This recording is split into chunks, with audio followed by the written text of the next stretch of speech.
안녕하세요. DB성형외과의 디테일러 국동미 원장입니다. 이번 영상의 주제는 중년 처진 눈에 하는 수술인데요. 눈썹 밑에서 피부를 이렇게 잘라서 절제해주는 수술이죠. 눈썹 하 거상이라고 해요. 근데 이제 이 수술을 정확히 눈썹 밑에서 한다 그래서 눈썹 하 거상 들어준다고 해서 눈썹 하 거상이라고 하는데, 이제 일반인 분들은 이거를 눈썹 거상 이렇게 줄여서 부르기도 하죠. 근데 이제 그 전에 먼저 말씀드리고 싶은 부분은, 사실 눈썹 거상이라고 하면 눈썹이 들려야 되는 거잖아요. 근데 이 수술은 눈썹을 드는 수술은 아니고 눈썹 아래에서 수술을 하는 거니까 눈꺼풀이 들리는 거죠. 그러니까 눈썹 쪽에서 수술을 하고 실제로 들리는 곳은 눈꺼풀 쪽이다, 쌍꺼풀 쪽이다, 이렇게 생각하시면 되겠고, 실제로 이제 눈썹을 드는 수술은 여기 더 위에서 올려야 눈썹이 올라가는 거잖아요. 그건 이제 이마 거상. 그래서 이제 그걸 이제 이마 눈썹 거상이라고 부르기도 하는데, 좀 혼동하시는 부분 좀 정리를 먼저 해드리고 싶고, 그래서 오늘 보여드릴 수술의 정식 명칭은 눈썹 하 거상이다. 처진 눈에 쌍꺼풀 수술을 하지 않고 처진 피부를 해결하는 수술, 눈썹 하 거상이라는 점 알려드리고 싶고요.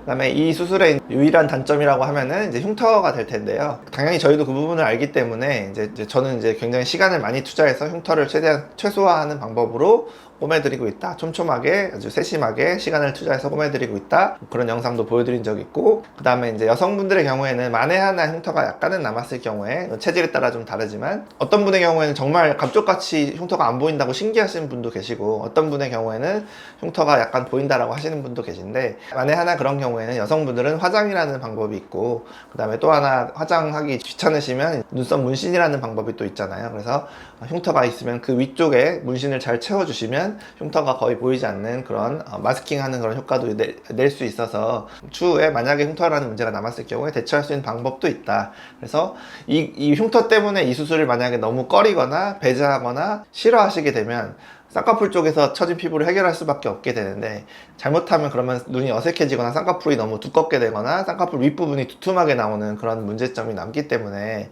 저는 이제 흉터 부분을 감안한다고 하더라도 이제 다른 방안도 있으니까 이 수술을 적극 권해드리고 있고, 적극 권하는 데에는 저도 나름 흉터를 최소화할 자신이 있으니까 그런 거겠죠. 그래서 저도 최선을 다해서 꼬매고, 특별히 흉터에 대해서 많이 직접적으로 막 흉터가 왜 이렇게 많이 남았냐 이런 컴플레인은 사실 받아본 적이 없거든요, 저는. 그러다 보니까 저도 자신 있게 충분히 흉터가 별로 안 남게 꼬매드릴 수 있습니다. 그리고 만에 하나 약간이라도 정말 자세히 봤을 때 보이는 경우에는 이런 대처 방법도 있습니다. 그러니까 이 수술을 너무 피하려고 하지 마세요. 그러다가 눈을 망치는 수가 있습니다. 이렇게 설명드리는 경우가 많거든요. 그래서 제가 이제 실제로 눈썹화 거상을 통해서 처진 눈을 개선해드린 중년분들 나이대별로 정리해서 한번 보여드릴 테니까 한번 케이스 보도록 할게요.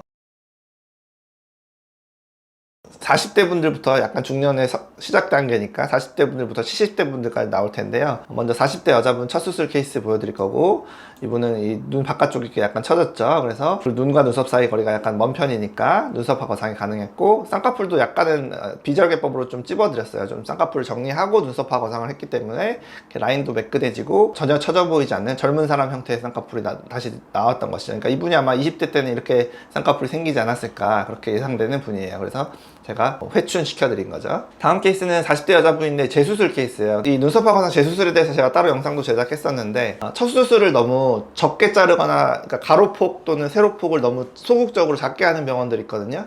그렇게 하면 재수술로 이어지는 경우가 있어요. 이분도 첫 수술에 눈 바깥쪽만 해놨죠. 그러니까 아무래도 가로를 짧게 했으니 세로도 좁게 했을 수밖에 없잖아요. 그러니까 처진 부분이 남았겠죠. 그래서 저한테 재수술을 하러 오셨고, 다시 해드려서 처진 피부를 다 해결해드린 그런 케이스도 있었고요. 다음은 50대 여자분이신데, 전형적으로 피부가 좀 두툼하면서 바깥쪽 처진 분이죠. 그래서 눈썹화 거상 했더니 눈과 눈썹 사이 거리도 좀 좁아지고, 처진 피부도 잘 개선됐던, 아주 만족하고 가셨던 그런 케이스고요. 흉터도 별로 보이지 않죠. 다음 분도 50대 여자분이신데, 이제 쌍꺼풀을 별로 이렇게 크게 하길 바라지 않는 분들 계세요. 이렇게 속쌍꺼풀이 있는데 나는 그것만 좀 예전처럼 보였으면 좋겠다, 이런 분들 계시거든요. 이런 분들이 딱 눈썹화 거상 하시면 되는 분들이고, 이분이 제가 말했던 흉터가 왜 이렇게 거의 안 보이냐 신기해 하셨던 그 분이었던 것 같아요. 그래서 본인이 먼저 하고 자기 동생분도 데리고 오셔서 같은 수술 해드렸던 분으로 기억하고, 흉터에 대해서 어떻게 여기를 이렇게 칼로 쬐는데 안 보이냐 이렇게 얘기하셨던 그런 분이었던 것 같아요. 다음 분의 경우에는 또 50대 여자분이신데, 이런 분도 이제 어떻게 보면 눈과 눈썹 사이 거리가 멀지는 않다라고 볼 수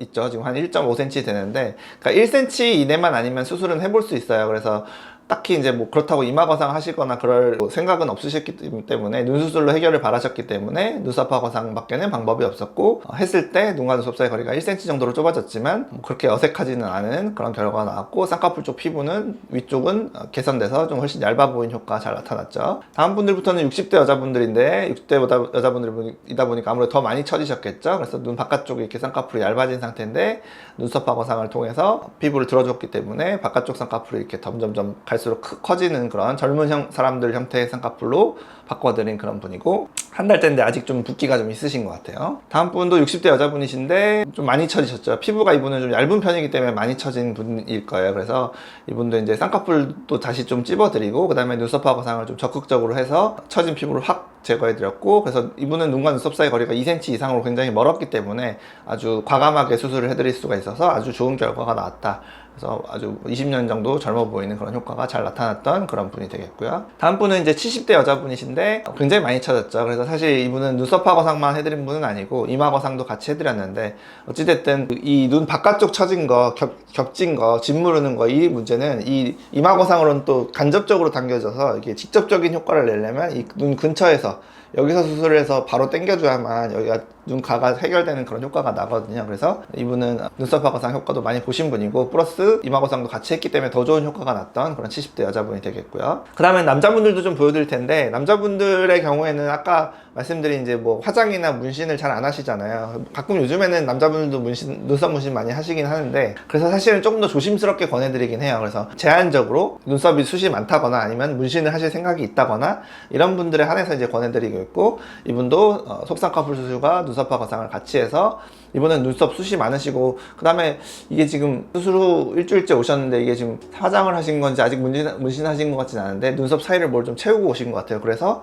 흉터가 더 잘 안 보이죠. 거의 보이지 않죠. 그래서 이분이 뭐 한 달만 돼도 흉터 부분은 거의 안 보이지 않을까. 남자분이라고 해도 이런 경우는 얼마든지 할 수 있다 라는 점이고요. 다음 분은 50대 남자인데, 이분은 재수술 케이스였어요. 한번 하셨다는데 눈 바깥쪽이 아직도 처진 피부가 있고 눈가가 처져 보이죠. 그래서 이분도 눈과 눈썹 사이 거리가 가까워서 조금 이제 걱정 또는 고민은 했는데, 그래도 약간이라도 해볼 수 있지 않을까. 그래서 효과를 좀 줄이더라도 안전한 선에서 피부 폭을 적게 자르는 쪽으로 해드렸는데, 그렇게 결과는 어색하지 않으면서 바깥쪽 처진 거는 개선됐던 그런 케이스였고요. 재수술 하는 경우도 있죠. 다음에 이제 70대 남자분이신데 눈 가위 짓무름 많이 처진 거, 이거는 쌍꺼풀 수술도 좀 하셔야 되고, 그 다음에 그것만으로 되지 않아요. 그래서 눈썹화 거상도 해서 당겨줘야만 좋은 결과가 난다. 남자분이지만 아무튼 이렇게 눈썹 숱이 많으신 분들, 이런 분들은 눈썹화 거상 흉터를 눈썹 바로 밑에 숨기면 잘 안 보이기 때문에, 이분도 70대 남자분이 뭐 메이크업 하거나 문신 하시진 않으실 거 아니에요. 하지만 이 수술을 해서 흉터는 보이지 않고 효과를 보셨던 그런 남자분도 있죠.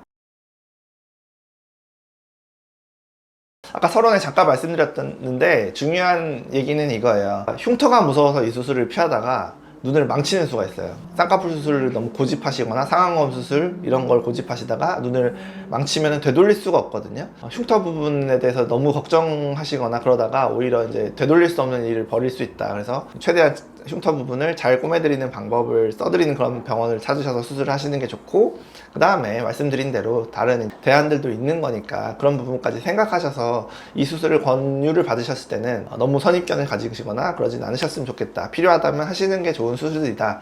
필요 없는 수술, 단점만 있는 수술이라면 진작 사장됐어야 맞는 거예요. 이 업계에서 이 수술이 퇴출됐어야 맞는 거죠. 아직 많은 사람이 한다는 거는 이만한 수술이 없는 경우, 꼭 필요한 경우가 있다는 얘기거든요. 그런 부분에서 이제 선입견은 좀 버리셨으면 좋겠습니다. 지금까지 DB성형외과의 국동비 원장이었습니다. 감사합니다.